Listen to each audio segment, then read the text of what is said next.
Are you all caught up on Casefile episodes and looking for some other way to fill the podcast void in your life? Or perhaps you're looking for a new series to binge? We have you covered. Check out Casefile Presents, our very own podcasting network. Casefile Presents aims to give new podcasts a platform in which to reach a wider audience, with each series carefully handpicked and produced by the Casefile team in partnership with other creators and producers. There's a variety of topics covered, with new quality content being produced regularly. Head to casefilepresents.com to check it out and get listening to your new favourite podcast straight away. That's casefilepresents.com. Happy listening.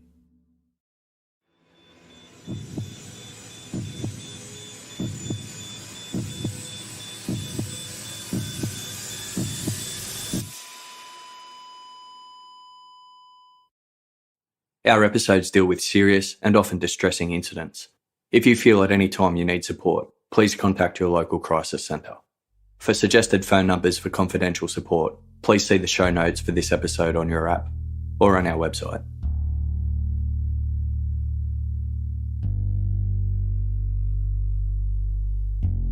Don't walk down a lonely German street, particularly at night. If you do, you might feel something heavy jump on your back, weighing you down. You can't shake off the creature, nor can you kill it. According to German folklore, the Aufhocker, meaning leap upon, is a mythological shapeshifter that will hang on to you until you pass away from exhaustion or terror. Variants to the legend say that the Aufhocker kills its victims by tearing out their throats. It can take the form of a goblin or a sad old lady, and in some cases, no shape at all. The Aufhocker can never be caught, changing shape as it pleases and disappearing into the night.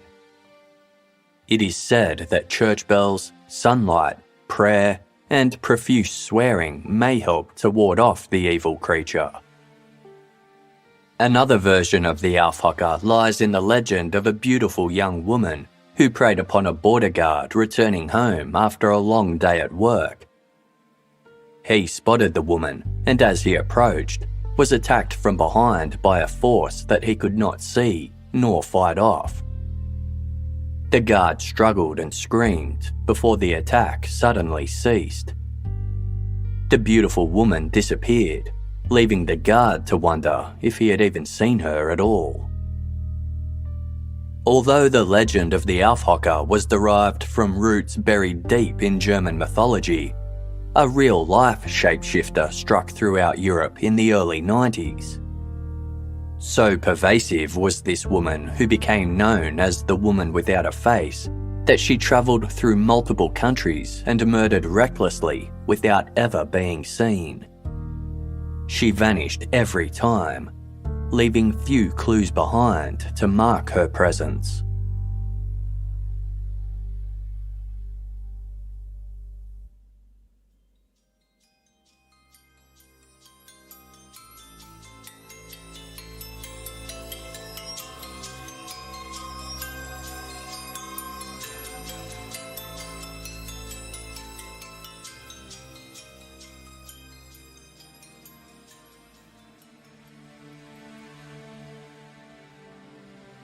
Lieselotte Schlanger was going about her morning as usual on May 23, 1993.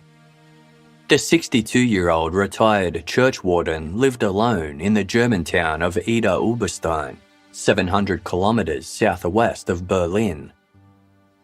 Lieselotte made some lemon cakes and placed them in the oven to cook in preparation for any house guests that might visit. On her kitchen table lay a bouquet of flowers, tied neatly together with metal wire. 3 days later, Lieselotte's neighbour arrived at her home to chat over a cup of tea. She knocked on the front door. There was no answer.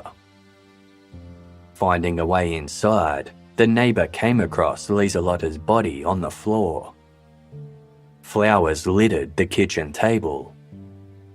Around Lieselotta's neck was the metal wire that had been used to bind them. She had been strangled with such force that the wire was embedded into her throat. The brutality of the murder, coupled with the strength needed to overpower the victim and inflict her injuries, led police to assume that Lieselotta's killer was a man. A thorough examination of the crime scene uncovered little in the way of evidence. The wire was common, available for purchase from many hardware stores. No foreign fingerprints or footprints were left behind by the killer.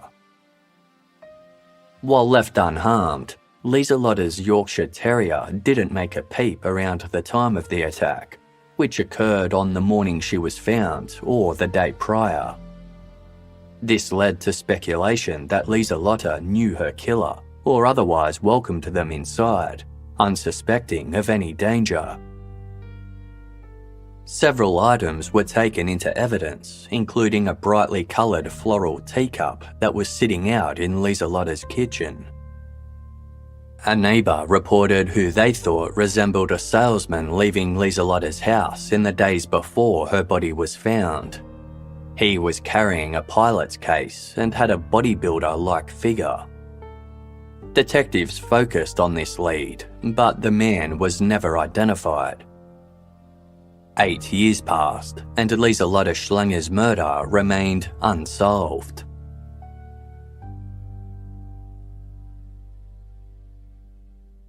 On March 26, 2001, 61-year-old Josef Walzenbach was alone at his home in Freiburg im Breisgau, 300 kilometres south of where Lieselotta Schlenger was murdered. Josef lived alongside a small shop where he dealt antiques. Hearing a knock at the door, Josef opened it and let the person on his doorstep inside. As he turned his back, Josef was hit over the head multiple times with a heavy object. Police later found Josef Walzenbach's body on the floor of his home. In addition to having his skull broken, Josef had also been strangled with a piece of garden wire. €125 had been stolen from him. A foreign DNA profile was found on Josef's body, presumed to have come from his killer. The same profile was also uncovered in his kitchen on a glass and in Josef's antique shop adjacent to his house. Sampling found on the sign in the shop window indicated that the killer had been brazen enough to turn it from open to closed after carrying out the murder. The DNA profile was run through Germany's national DNA database. As it was still in its infancy, the database did not locate a match.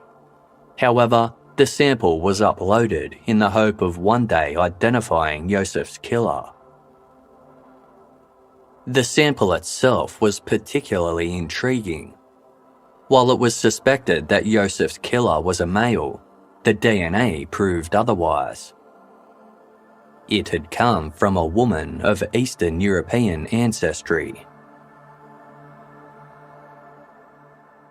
Although separated by almost a decade, the similarities between the murders of Lieselotta Schlenger and Josef Walzenbach were obvious. Both were aged in their 60s, lived alone, and were strangled by wire. Evidence taken from Lieselotta's house was re-examined following Josef's murder. A residual saliva sample from an unknown source was found on the floral teacup taken from her kitchen. When compared to the sample on file from Josef Walzenbach's murder, there was a match. The same unknown woman of Eastern European ancestry was present at both crime scenes. After following up nearly 3,000 leads, authorities were unable to identify the woman. As with Lieselotta Schlenger's case, the investigation into the murder of Josef Walzenbach went nowhere. Over the following months, the mysterious woman went on a crime spree throughout Germany. In August 2001, Police linked her DNA to several break-and-enters of garden sheds 200 kilometres northeast of where Yosef was murdered. A month later, a caravan was broken into a further 200 kilometres north. The wanted woman's saliva was found on a half-eaten biscuit. 1 month after the caravan break-in, a 7-year-old boy was walking near his home 175 kilometres west in the town of Gerolstein. He stepped on a used syringe on a pathway, obtaining a needle stick injury. The boy was taken to hospital and tested for the transmissible diseases HIV and hepatitis. Results came back negative. The syringe contained trace amounts of heroin and a minute sample of blood. Test results revealed that the blood contained the same DNA profile as the woman who was suspected of murdering Lieselotte Schlanger and Josef Walzenbach, as well as breaking into garden sheds and a caravan. It seemed as though she was an intravenous drug user, with the need to fund her heroin addiction offering a possible motive for her crimes. Without any further clues to hint at her identity, she was henceforth known as the woman without a face. Over 1 year passed with no further crimes occurring that could be linked to the woman without a face. Then, in 2003, she re-emerged. 220 kilometres east of where her used syringe was found in Gerolstein lies the bustling town of Dietzenbach. On New Year's Day 2003, Dietzenbach police were called to a break-in at a downtown office building.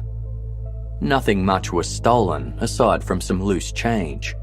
However, DNA recovered from the crime scene matched the woman without a face. She had returned after 15 months of inaction. A high-profile prosecutor who liaised with the police spoke of the Dietzenbach break-in, telling reporters, "It was a professional job. She left no fingerprints, but she did leave a scraping of skin, and that was enough to pin the job on her." A year later, in 2004, the woman without a face's DNA was found yet again. This time on a spring-loaded rifle used by a man to carry out a robbery in France. It appeared that she was on the move across Europe, but by May 2005, she was back in Germany. Earlier that month, a nomadic Romani man named Randolph attempted to shoot and kill his brother. Police located the gun used by Randolph in the Rhine River, which winds its way through the city of Worms. DNA on a bullet was a match to the woman without a face. Worms was in close proximity to some of her previous crimes. Randolph was arrested and charged with attempted murder. He testified that the gun had been given to him by his father years earlier. He could not think of how any woman could be connected to the firearm and its bullets in any way. Detectives believed Randolph and the woman frequented the same bohemian community, even if they didn't know one another or interact directly. This explained how and why she moved back and forth across Europe and had ties to everywhere she visited, but never seemed to settle down in one spot for long. A year later, 120 kilometres away in the German town of Saarbrücken, an apartment was broken into. Neighbours witnessed the offender enter the property and were able to provide a description to police. It was a man with short brown hair, dark eyes, a large nose, and a thin vertical line of facial hair that ran from his lower lip to his chin. Police were stunned when DNA uncovered at the crime scene came back as a positive match to the woman without a face. This revelation provided a possible answer as to why they had been so unsuccessful in tracking her down. Investigators now suspected that their target identified as a man or donned a male disguise. A police spokesperson told the BBC, "We can't rule out that our suspect is a man now, or that she looks like a man. We just don't know." Later that year, the woman's DNA was discovered yet again, this time in the Austrian village of Mauthausen. Like previous robberies, this one targeted a store. In this case, the woman had accomplices. A gang of robbers set off an explosive device under a manhole cover near a large shopping centre. The blast caused the windows of an electronics store to shatter, allowing the group to enter the premises and steal mobile phones before fleeing. Though DNA belonging to the woman without a face was found at the crime scene, no other foreign samples were found. One of the gang members was eventually arrested for the robbery, but denied any knowledge of the woman and wouldn't offer any further information that could lead to her identity. She had somehow coerced or threatened her co-offenders to stay silent.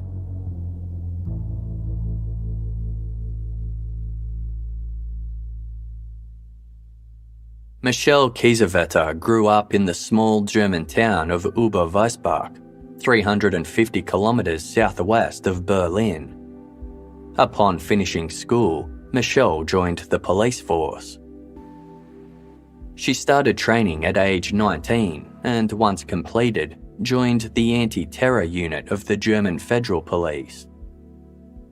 By age 22, Michelle was stationed in Heilbronn, a historic city close to where the woman without a face was known to strike. In April 2007, Michelle Kiesewetter was a drug squad officer working undercover. On the 25th, she was on duty, driving her green and silver Series 5 BMW. Her policing partner, Martin Arnold, was riding in the passenger seat. Just before 2 p.m, the pair stopped for lunch. They pulled into a Theresienwiese in Heilbronn, an open space used for flea markets and festivals that served as a parking lot when not in use. A short time later, witnesses heard multiple gunshots ring out from the parking lot. First responders found Michelle lying on the ground outside her BMW. She had been shot dead, execution style. Martin had also been shot in the face, with a bullet lodging behind his right eye. He was lucky to survive. After waking from a month-long coma, Martin revealed that he couldn't recall anything in the lead-up to the attack. A special task force titled Special Commission Parking Lot was established to investigate the shooting of the two police members. Officers set up a dragnet, registering any vehicles within a certain radius of the crime scene in the hope that it would reveal any leads, while a forensics team went through Michelle's BMW. Both Michelle and Martin's service weapons and handcuffs were missing, presumed stolen by their attacker. The bullets fired upon the officers came from two different guns, indicating there were at least two offenders.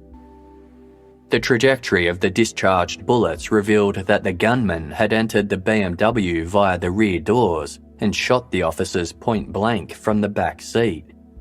It happened so quickly that neither officer had time to draw their own weapons. Working on the theory that the crime was an act of revenge on the state police, investigators zeroed in on groups that would harbour such resentment. They made inquiries with the local homeless and drug-affected communities, but failed to uncover any leads or rule anything out. The chief superintendent of Special Commission Parking Lot conceded. It was brutal, apparently random, and with no apparent motive. What are we dealing with here? And who is the accomplice? Special Commission parking lot received its first major lead in June, 2 months after the shooting. DNA samples taken from the center console and one of the rear armrests of Michelle Kiesevetter's BMW came back with a match. The woman without a face had been implicated in yet another murder. Following this revelation, police ramped up their search to find the killer, who had earned the new moniker based on her latest crime, the Phantom of Heilbronn. A reward of €10,000, which was later increased to $15,000, was offered for any information leading to the identification of the Phantom. The gang member who had worked with her previously to carry out a robbery of an electronics store in Mauthausen was interrogated yet again. Even with a reward on offer, he remained tight-lipped. Leads dried up, and of the 18 homicides investigated by the Heilbronn police in 2007, the murder of Michelle Kiesewetter was the only one left unsolved. The Phantom of Heilbronn, however, was just getting started. DNA from the Phantom of Heilbronn, or the woman without a face, was found 4 months after the murder of Michelle Kiesewetter. It was located in a shared garden south of Heilbronn, following a series of house break-ins in the area. Nothing of major significance was stolen, only a few bottles of beer, some bell peppers, and a bunch of grapes. Her DNA was found at other crime scenes, including the theft of a car and computer equipment from a school in the German town of Saarland, as well as a stolen car from Linz in Austria. Anyone else arrested in relation to these crimes refused to name the Phantom. On January 30, 2008, 3 men from the country of Georgia travelled to the German town of Happenheim, 80 kilometres northwest of Heilbronn. They had planned to buy used cars to transport home for resale. Their dead bodies were later fished out of the Rhine River after travelling 25 kilometres downstream. 2 men were quickly apprehended for the murders, one of whom was working as a police informant. As reported in Crime magazine, the informant had previously been given a station wagon by the local police, which he used to transport the bodies prior to dumping them in the river. The station wagon was examined thoroughly. The carpet within was stained with the blood of the victims. When forensics took swabs of the carpet, they also uncovered the Phantom of Heilbronn's DNA. Her accomplices refused to give her up, instead implicating each other as being the killer. The chief superintendent overseeing Special Commission parking lot told the Mirror publication, "We are as baffled as everyone else about how her DNA came to be there, but it is one more piece in the mosaic. All criminals, no matter how deadly or how clever, all slip up eventually. We just hope we catch her before she kills again." On October 22, 2008, 45-year-old Diana Pavlenko was completing chores in her home in Weinsberg, 6 kilometres east of Heilbronn. After cleaning some dishes, the psychiatric nursing assistant locked up and left her house. 4 days later, Diana's body was found near the hospital where she worked. The Phantom of Heilbronn's DNA was found in Diana's car. Co-workers described Diana Pavlenko as someone who was friendly and nice, but also extremely reserved. Nobody knew much about her private life, even though Diana had worked on the same ward for 20 years. A neighbour spoke of seeing Diana only when she went onto the balcony to hang out washing. Otherwise, she remained indoors, usually with the blinds drawn. Diana's murder offered investigators a rare opportunity to narrow in on a suspect. They theorised that the Phantom might have been a current or former patient at the hospital where Diana worked. The psychiatric ward treated 8,000 patients a year between the ages of 18 and 62. Police interviewed some persons of interest at the facility, but privacy laws prevented them from accessing patient files that might have contained more valuable clues. The ward's chief physician was fairly dismissive that a female patient was responsible for the murder of his colleague. Quote, "The connection between the DNA trace and us is a mystery to me. I can't explain it all to myself." When Diana Pavlenko disappeared, she was off duty for a week. During this period, no patient went into hiding. At Diana's funeral, a witness noticed a peculiar and somewhat unnerving presence. He described, quote, "neglected figures at the service, unshaven and unkempt men donning parkas that no one knew personally. He said they were the type of people that he didn't want to meet in the dark." Despite the possible psychiatric ward lead, Diana Pavlenko's murder investigation reached the same conclusion as the others and was soon relegated to the cold case files. It seemed as though authorities were always one step behind the Phantom, but were unable to catch a break.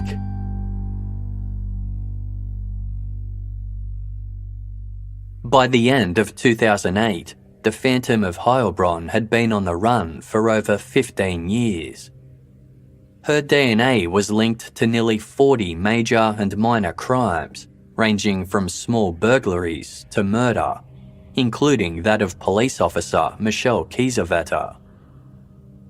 The Phantom's crime spree spread across Central Europe, with Germany her most popular location to strike. But she had also been linked to over a dozen crimes in Austria, another one of her frequent destinations. Officials were left scratching their heads. While they had uncovered some leads in her transient lifestyle, drug use and possible psychiatric treatment, there was only one certainty. The head of the Upper Austria State Criminal Police claimed, "The only hypothesis we're going to use is that it has to be a woman." Several men had now been arrested in relation to crimes involving the Phantom, but their involvement was the tip of an iceberg. Minute strands of male DNA had been uncovered at multiple crime scenes, suggesting the Phantom had accomplices from Albania, Croatia, France, Iraq, Poland, Romania, Serbia, and Slovakia. The same male DNA was never found twice. The Phantom had a different accomplice for each crime she carried out. In an article about the violent fugitive, the Sydney Morning Herald noted, "The Phantom of Heilbronn picks up and discards helpers with the same casual abandon with which she kills." Highly regarded Viennese psychiatrist Dr. Kurt Kletzer had profiled many disturbing and dangerous individuals in his time. He was quoted in the Mirror as saying, "The Phantom is able to project an aura of normalcy while being anything but. She is compelled to murder to feed her drug habit, thus reducing the victim to the status of a worthless object. These psychopathic traits would have been formed at a very early age. I would venture that the police are looking for someone from a damaged home life, perhaps a foster child or orphan, a child who was abused or whose carers were addicts. What doesn't fit at all is the murder of the policewoman and the attempted killing of her partner.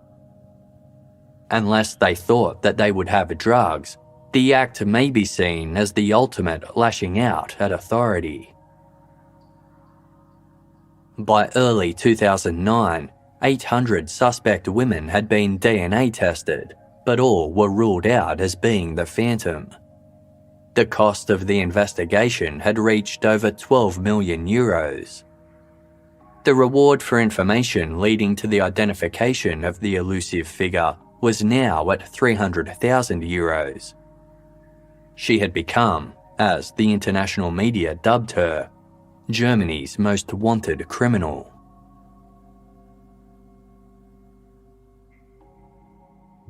In March 2009, a badly burnt male corpse was discovered in France along the French-German border. Disfigured beyond recognition, French authorities thought that the body belonged to an asylum seeker who had been missing for 7 years. They attempted to identify the man by matching his fingerprints to those on his asylum application paperwork, but his fingers were so burnt that his prints could not be obtained. Alternatively, authorities swabbed his asylum seeker paperwork, hoping that minute traces of DNA from his fingertips would still be present on the paper. They were in luck. The paper contained DNA, allowing for a comparison to the burnt remains. The results were startling. The only DNA extracted from the paperwork was female. It was a match to the Phantom of Heilbronn. Given that the asylum seeker who made the application was definitely male, this revelation forced investigators all over Europe to rethink the Phantom of Heilbronn case. Until this point, they had failed to realise that the answer had been staring them in the face the entire time.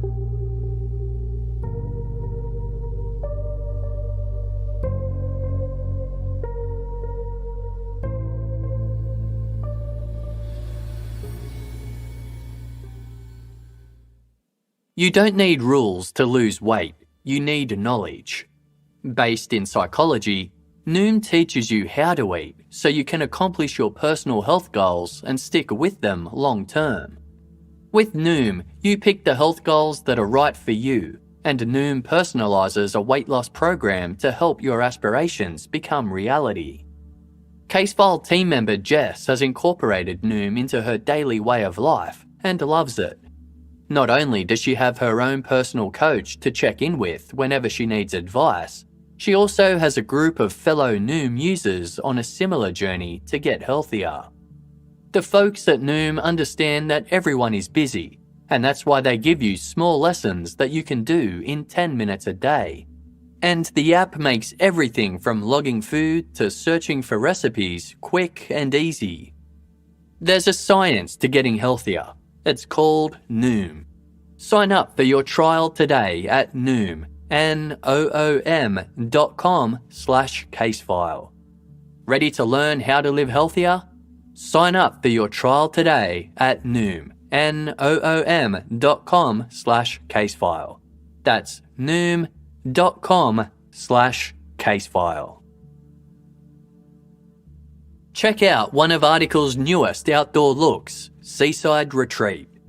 This hand-picked series features elegantly designed pieces made from natural materials and complemented by pops of bold blues, yellows, and greens. Evoke the feel of a refined beachside haven in your backyard. No body of water required.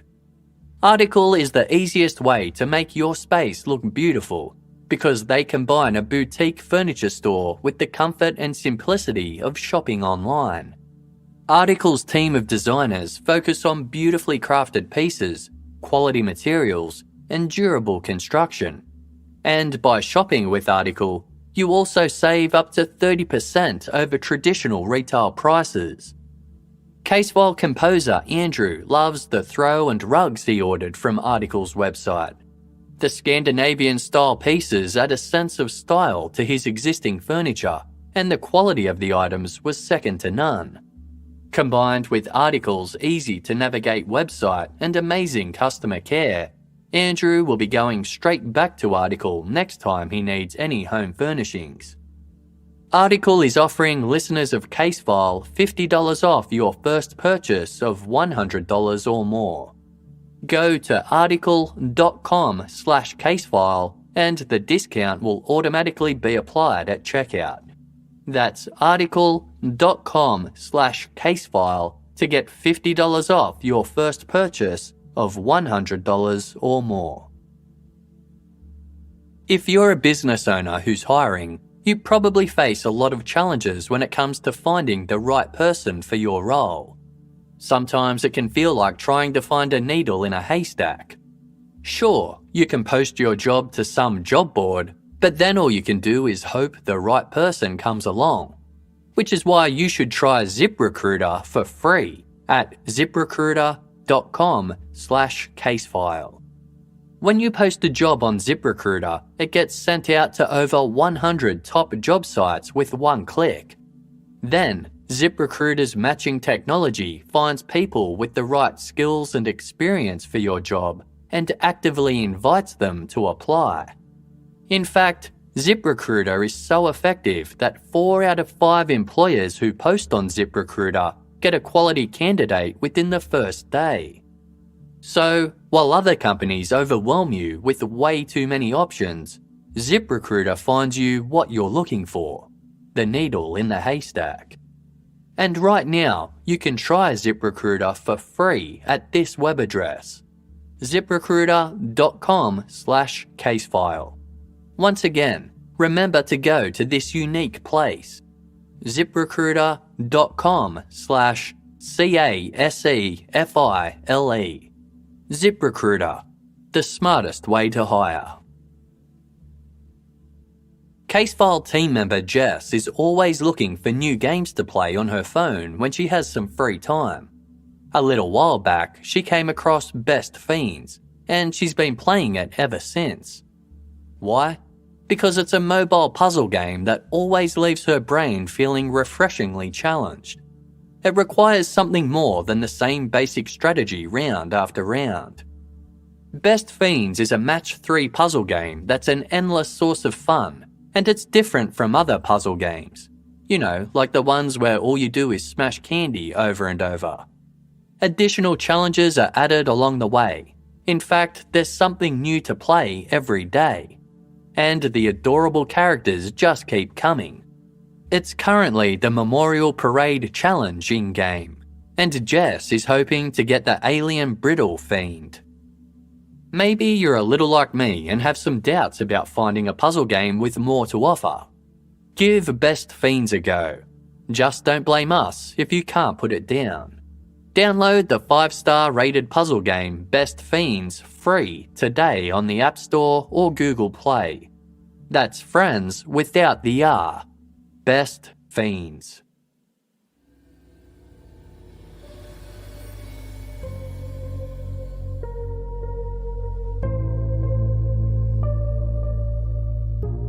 In Frickenhausen, Germany, 90 kilometers south of Heilbronn, is the production plant for Greiner Bio-1. The bioscience company specializes in the development and production of high-quality laboratory products. During the period that the Phantom of Heilbronn was wreaking havoc, Greiner Bio-1 was busy manufacturing cotton swabs for use in laboratories all over Europe. They were also used by certain police departments to collect DNA at crime scenes. A 71-year-old woman worked in the Greiner Bio-1 production plant in Germany. A long-term employee, her job was in the factory packaging the cotton swabs. Of Eastern European descent, this woman was the Phantom of Heilbronn. However, she was completely innocent of any crime. Unbeknownst to her and everyone else, she had been contaminating the swabs with her own DNA. This discovery was made in 2009 when investigators realised that the Phantom of Heilbronn's DNA only showed up at crime scenes where the Greiner Bio-1 cotton swabs were used. Crime labs who had used swabs from other sources never had a case attributed to the Phantom. an investigator explained the contamination to the Bild newspaper. The things were double packaged. We thought they were the Mercedes of cotton swabs. The swabs were marketed as being sterile, and they were. They had been processed to remove all germs, fungi, and viruses, but the process did not destroy DNA. They simply weren't designed for collecting genetic material. Hence, forensic technicians across 3 nations had for years found the same DNA at scores of crime scenes because they had brought it there on the sterile swabs they carried. Greiner Bio 1 International expanded on this. They announced that the swabs, which were sterilised with ionising radiation and were sterile for medical purposes, were never certified for use in DNA analysis, as any existing contamination could not be removed by sterilisation. The revelation that the Phantom of Heilbronn was no more than an unsuspecting elderly factory worker proved a huge embarrassment for investigators. A member of the Berlin Association of Lawyers told The Times that DNA analysis is a perfect tool for identifying traces. What we need to avoid is the assumption that the producer of the trace is automatically the culprit. DNA evidence on a crime scene says nothing about how it got there. There is good reason for not permitting convictions on the basis of DNA circumstantial evidence alone. Upon learning that the Phantom of Heilbronn didn't exist, dozens of crimes across Europe needed to be re-examined. While detectives had been chasing a literal ghost, the real perpetrators were getting away with murder. In 1963, the American comedy film The Pink Panther was released. It follows the story of a bumbling inspector named Jacques Clouseau, as he hunts down a jewel thief known as the Phantom before he can get his hands on a priceless diamond called the Pink Panther. The film was an international success and inspired a spin-off cartoon series of the same name. 2 years after the Phantom of Heilbronn had been identified, the police were still no closer to solving the many murders falsely attributed to her, including that of police officer Michelle Kiesewetter. In early November 2011, a number of German media outlets received a DVD. They placed the disc into a player and a recognisable cartoon character popped up on screen, the Pink Panther. As reported in The Guardian, the DVD started with the Pink Panther strolling through an unknown city, with the show's iconic music score playing in the background. The Pink Panther then bombs a grocery store. Suddenly, real news footage taken in 2001 of a shop being bombed in Cologne, Germany, flashed on screen. The disturbing video continued with the Pink Panther watching television as horrific images of real murder victims and the associated crime scenes were shown one after the other. Just before the conclusion of the DVD, the Pink Panther could be seen reclining in a chair as he watched media footage from the funeral of police officer Michelle Kiesewetter. Then, the image of a firearm appeared on screen. It was Michelle's service weapon, stolen from her by her killer immediately after her murder. The DVD ended with an exasperated Pink Panther pointing to a sign on the screen that featured the words, "National Socialist Underground."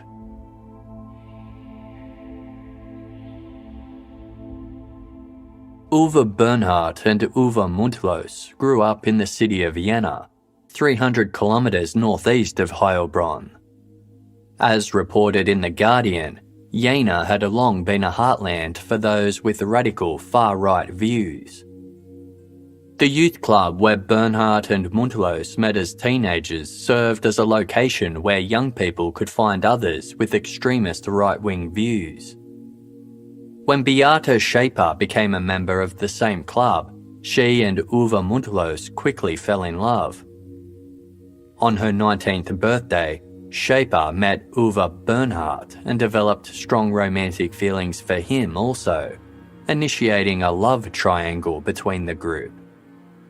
Together, the trio founded the neo-Nazi terrorist group, the National Socialist Underground, or NSU. They spent the 90s getting into fights with left-wing groups on the streets. Both Bernhardt and Mundlos shaved their heads and dressed in attire befitting of the neo-Nazi scene at the time. As reported in The Guardian, they visited the Buchenwald concentration camp memorial dressed in homemade SS uniforms and invented a board game in which the winner was the person who had sent the most Jewish people to concentration camps. Bernhardt, Mundlos and Schaeper all came from well-respected families. Their parents treated their children's interest in neo-Nazism as a passing phase, but it was far from a hobby. It consumed every aspect of the three teens' lives. They even worked in a store that sold Nazi paraphernalia under the counter. The NSU were just getting started. In April 1996, Bernhardt hung a doll torso with the word Jew and a Star of David off a motorway bridge. Connected to the doll were wires leading to a cardboard box that read, "Beware of the bomb." Although a hoax, Bernhardt's fingerprint was found on the phony bomb device, enabling police to make a quick arrest. Bernhardt already had a long rap sheet, including offences for endangerment of road traffic, resistance to a law enforcement officer, extortion, dangerous bodily harm, sedition, and violation of gun laws. Yet, he was acquitted for the bomb hoax incident. While it could be proven he handled the box, there was nothing to prove he had knowledge of the hoax. He was still put away, serving just over 2 years in juvenile detention for possessing 3 right-wing extremist CDs he intended to sell. This, coupled with his criminal history, was enough to get him off the streets temporarily. 2 years later, in January 1998, police in Jena received a tip-off and searched Bernhardt's garage. Inside, they found 1.4 kilograms of TNT, enough to cause a major explosion. However, by this time, the 3 members of the NSU, Bernhardt, his friend Mundlos, as well as their girlfriend Schaeper, were already on the run. They hid out in an apartment 85 kilometers away and used fake IDs and aliases to avoid recognition. While German officials were hunting the Phantom of Heilbronn, Bernhardt and Mundlos went on a murderous rampage unrelated to any of the Phantom's crimes. Harbouring an intense hatred for Turkish immigrants, the 2 men targeted the Turkish population, with Schaeper assisting in the planning of the attacks. On September 9, 2000, they shot and killed a florist as he sat in his work van in Nuremberg. Police fabricated a motive for the crime involving the Turkish criminal underworld. Despite the victim's wife denying this theory, police were staunch in their opinion. When 3 more Turkish nationals were found shot dead soon after, the police were certain it was all gang-related. Meanwhile, the NSU continued their string of attacks. They sent a bomb disguised as a Christmas present to a grocery store owned by a Turkish family. When the store owner opened the gift, the bomb detonated. Nobody was killed in the blast, but the store owner's daughter was seriously injured. Following this, the NSU went underground for 3 years. They resurfaced in February 2004 to kill the manager of a kebab restaurant. 4 months later, they placed a nail bomb on a busy shopping street in Kuipstrasse, Cologne, an area with a high Turkish population. The blast injured 22 people. Over the following 2 years, 3 more Turkish men were murdered. Police were well aware of the pattern, but were adamant it was an internal conflict. Another shooting in June 2006 was believed to be related, but as the victim was of Greek-German heritage, investigators could not be certain. All of the shootings committed by the NSU were the same in that they were all done in an execution-style manner. The victims were shot in the face while looking directly at their killer. The firearm used was a CZ-83 semi-automatic pistol. Police efforts to narrow in on the offenders were hampered by their ongoing assumption that they were members of the Turkish criminal underworld. They maintained this belief despite evidence of the contrary. 2 of the murders took place near police stations, something the underworld would avoid at all costs. Witnesses reported 2 men of German or Eastern European appearance fleeing the scenes of the shootings on push bikes. Furthermore, the murders took place when the victims were breaking their regular routine, implying they were opportunistic, not premeditated. Although a right-wing terrorist group was briefly suspected by the police, it wasn't until the Pink Panther DVD emerged when the perpetrators were formally identified as the National Socialist Underground. On November 4, 2011, Uwe Bernhardt and Uwe Mundlos donned guerrilla masks and attempted a robbery in the East German city of Eisenach. Robberies were the pair's means of funding the NSU. Their efforts failed, and the pair were forced to flee on their bicycles. They took shelter in a caravan Bernhardt had rented, where they'd wait until the heat died down. The 2 men were completely unaware that they had been covertly tailed from the scene of the botched robbery to their current whereabouts. Upon realising they were surrounded, Bernhardt and Mundlos made a pact. After setting the caravan on fire, Mundlos shot Bernhardt fatally in the head before turning the gun on himself. In the remains of the caravan, police uncovered a number of guns, including the firearm issued to police officer Michel Kiesewetter. A check of the caravan's registration revealed that it was one of the vehicles identified in the police dragnet shortly after Michel's murder. Beate Zschäper learned of the suicide of both her lovers later that day. At 3:05 p.m, she emptied a 10-litre canister of gasoline throughout the apartment the trio used as a hideout. Zschäper then made a hasty exit with her 2 pet cats in cages. She also had with her 15 copies of the Pink Panther DVD the group had edited together. As she walked away, the apartment wall exploded and flames engulfed the building. Zschäper approached a woman walking by and placed the cages containing her cats at her feet. She asked the stranger to look after her animals for a minute. Zschäper then ran away. Inside the wreckage of the apartment, investigators found several newspaper articles about murders committed on Turkish immigrants, several thousand euros in cash and cheques, a CZ pistol, and a pair of handcuffs. The handcuffs had belonged to Officer Michel Kiesewetter.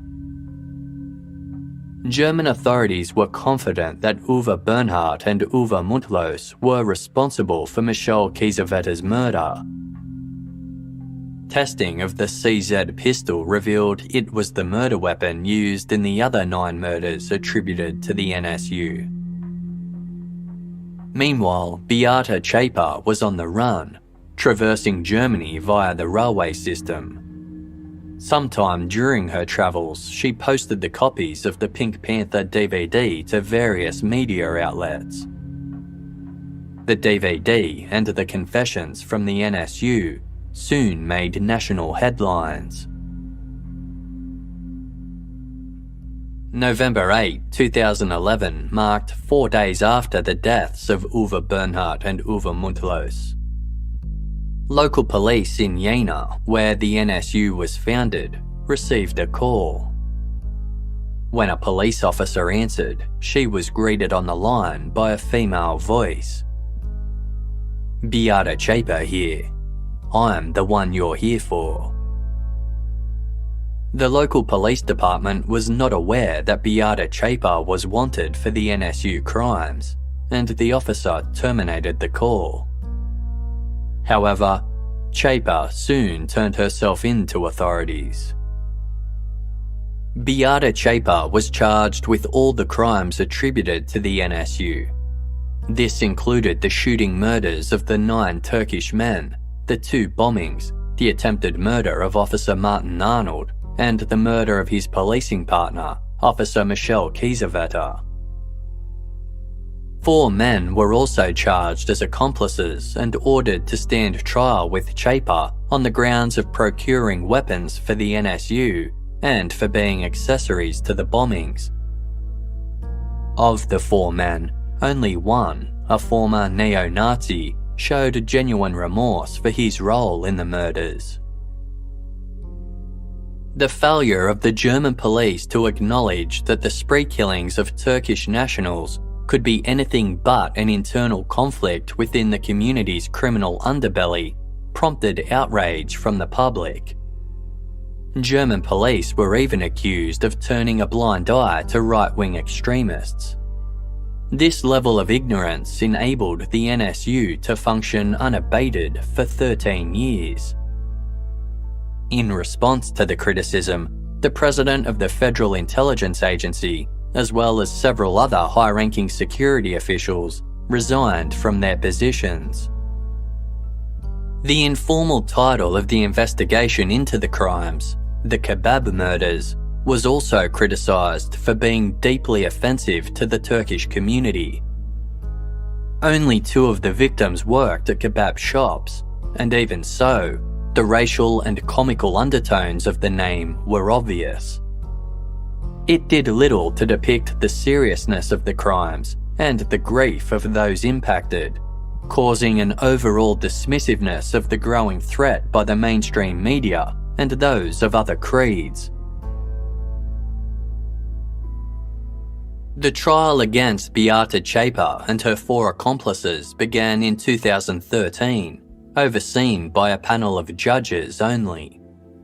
Neo-Nazis packed the courtroom and loitered outside, with publication The New Republic commenting that it gave the trial a menacing presence. Zschäper barely spoke, leaving her attorney to communicate on her behalf through lengthy pre-written statements. Those called to give evidence on behalf of the defence attempted to slow proceedings as much as possible. Victims' families, who had hoped for some answers as to why their loved ones had been targeted, were left largely in the dark. In closing arguments, Beate Zschäper's legal team argued that she had once been a Nazi, but had changed her ways shortly after the NSU began their attacks. Therefore, she was no longer a part of the National Socialist underground when Uwe Bernhardt and Uwe Mundlos began their crime spree against the Turkish community. Rather, she was just their roommate. As German law required at least 3 consenting people to form a group, the defence argued that their client could not be held responsible for the actions of 2 people if she didn't associate with them as a group. The prosecution argued that Chapa knew exactly what she was doing and was always an active member of the NSU, stating, "The motive of all these crimes was a far-right ideology. The fever dream of a country free of foreigners and the intention to shake this free, friendly country in which we live to its core in order to prepare the ground for a disgusting Nazi regime." The trial lasted 437 days and involved 73 separate lawyers and hundreds of witnesses. All defendants were found guilty. Sentences for Chapa's 4 accomplices ranged from 2.5 to 10 years prison. Chapa received a life sentence with particular gravity. This means she can apply for parole after serving 15 years jail time, but will be unlikely to receive it. Although it couldn't be proven that Chapa had been at any of the crime scenes, the judges concluded that she was aware of and contributed to the killings that were designed to spread fear and insecurity among immigrant communities. Not everyone was convinced that the deaths of Uwe Bernhardt and Uwe Mundlos and the imprisonment of Beate Chapa marked the end of the National Socialist Underground. The NSU Watch, an alliance of anti-fascists and anti-racists dedicated to tracking the NSU movement and imparting knowledge about neo-Nazis, commented, "The court is desperately maintaining that the NSU is a thing of the past, that right-wing terrorism no longer exists. The results of the main hearings, the inquiry committees, and our own research show that the NSU is a network. It still exists, and it was not a group of 3 loners. We will persist until the families, the public, and we all know the identities of all the NSU supporters, and until they've been held accountable. We want justice." Lawyers for Beate Chapa lodged an appeal, which has yet to commence.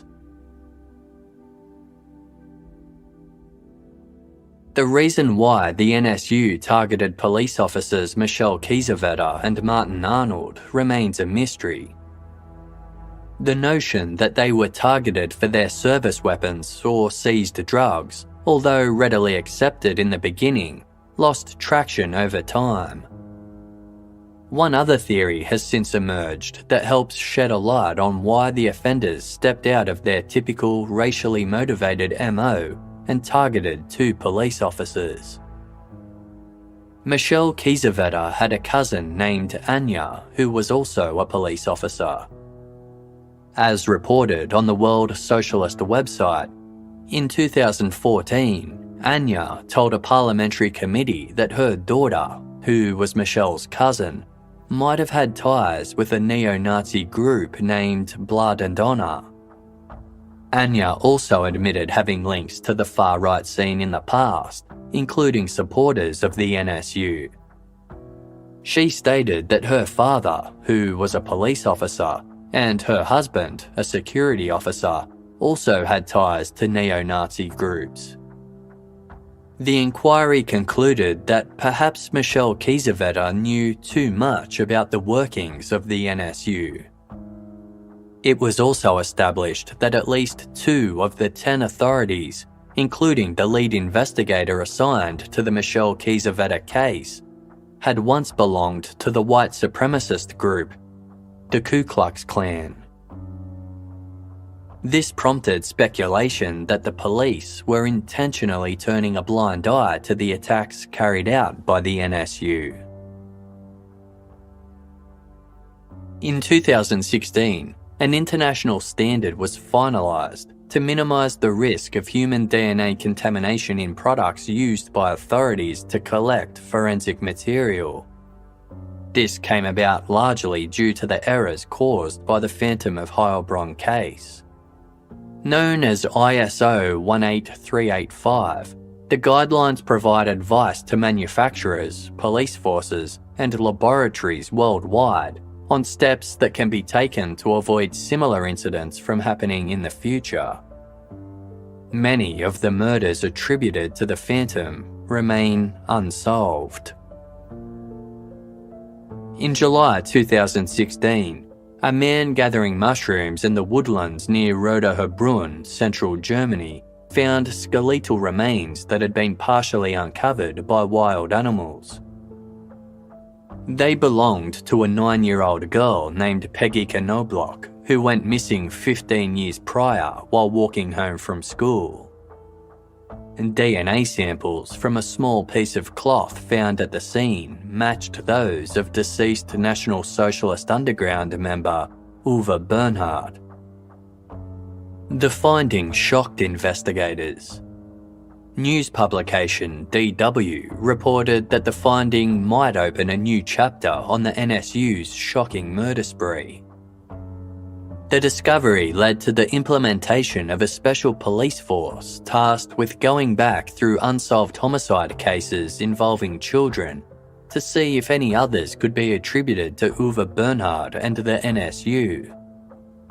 A year later, investigators concluded that Bernhard had nothing to do with Peggy's death. His DNA had been transferred accidentally onto the cloth uncovered at her burial site. This occurred via equipment that had previously been used to examine evidence from the burnt-out caravan that contained Bernhard's remains. This marked yet another DNA contamination blunder, despite the lessons learnt in the Phantom of Heilbronn incident. Arif Sardurch was a survivor of the 2004 nail bomb blast carried out by the National Socialist Underground. He is still coming to terms with the attack that seriously wounded his daughter, but has since revealed that what he faced in the aftermath was worse than the actual explosion. In an interview with DW, Arif stated, "I said that I think neo-Nazis were behind the attack." The officer then just held his finger to his lips, and he didn't seem to want to hear anything more about it. Fear became my constant companion. I could not even talk to my wife about it until 5 years later. Arif speaks at events about the consequences of racism and xenophobia. He continues to spread awareness about the far-right terrorist extremists who he believes are still operating today. At one conference, a member of the crowd asked Arif how his family were coping. With tears in his eyes, he said, "I won't stay silent. That I have learned. As long as you say nothing, nothing changes."